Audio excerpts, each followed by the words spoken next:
صباح الخير، أنا شريف يوسف من شركة فام. فام comes from family and that's how we are treating our clients. نحن بنعتبر كل الكلاينتس بتوعنا as a one big family. We provide them the best options in the market based on their lifestyle, based on their income streams. بس ما بتبقاش على حسب اختيارنا احنا. That's how we are treating our clients. That's why we are choosing the fam as the identity of our company. دي part 1. part 2 احنا بنيجي نشتغل على البروبرتي اذا كانت سكني او اذا كانت انفستمنت. احنا بنشوف لو كانت سكني بنشوف اللايف ستايل بتاعت الكومباوند في نفس الوقت مناسبه لللايف ستايل بتاعت الكلاينت ولا لا. بخصوص لو بيفكر في بروبرتي ان هو ينفست فيها، فطبعا احنا بنقدم له الانفستمنت ريشيو كامله، الار او اي والار او اي والار او اي والان او اي والاي ار ار والجي ار ام اند سو اون. كل الانفستمنت ريشيوز احنا بنقدمها للكلاينتس طبعا بتاعتنا فور فري عشان يكون متاكد ان هو مختار صح.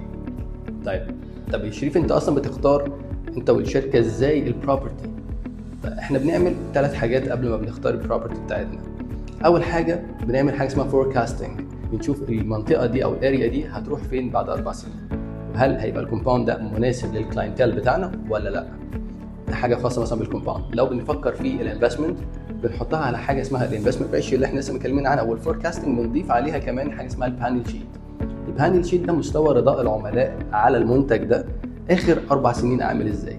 فبالتالي هقدر ان انا ابريدكت او اتوقع الايجار ال4 سنين اللي جايين عاملين ازاي، وفي نفس الوقت مستوى رضاء العملاء هيجددوا مره ثانيه مع المول ده او في المنطقه دي تاني ولا لا.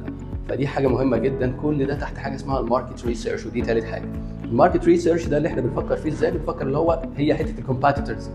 احنا بقى علشان بروكرج كومباني ما عندناش كومبيتيتورز، انا اللي بعمل لك الاناليسيس بتاعت الكومبيتيتورز بتوعك اللي موجودين في المنطقه، بحيث ان انت تبقى متاكد ان انت موجود في افضل مول في المنطقه دي based on this competitions او الاناليسيس كومبيتيشن اللي موجوده في الماركت. فبنخلي حضرتك مطمن تماما ان انت مختار صح، وعارف هيجي لك كام، وهتسدد الفلوس اللي انت دفعتها في خلال وقت قد ايه، وارباحك هتبقى شكلها عامل ازاي، والنت الارباح النت هتبقى عامله ازاي.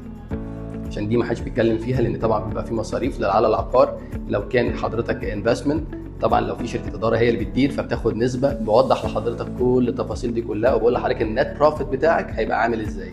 مش بقول لحضرتك ارقام وخلاص. طبعا قبل ما بقول لحضرتك الارقام بقول لحضرتك الشارع كله او المنطقه كلها بتبيع ايه، بكام، ازاي، تقسيط ازاي، تسليماتهم عامله ازاي، بحيث ان انت تبقى مطمن ان انت خدت فول سيرفي محترم جدا عن البرودكت اللي انت بتفكر فيه. Thank you so much.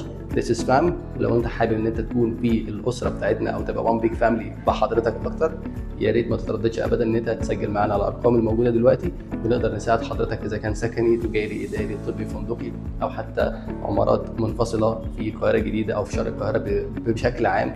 القاهره الجديده، العاصمه الاداريه، المستقبل سيتي، العين السخنه، الساحل الشمالي. Everything comes from شرق القاهره.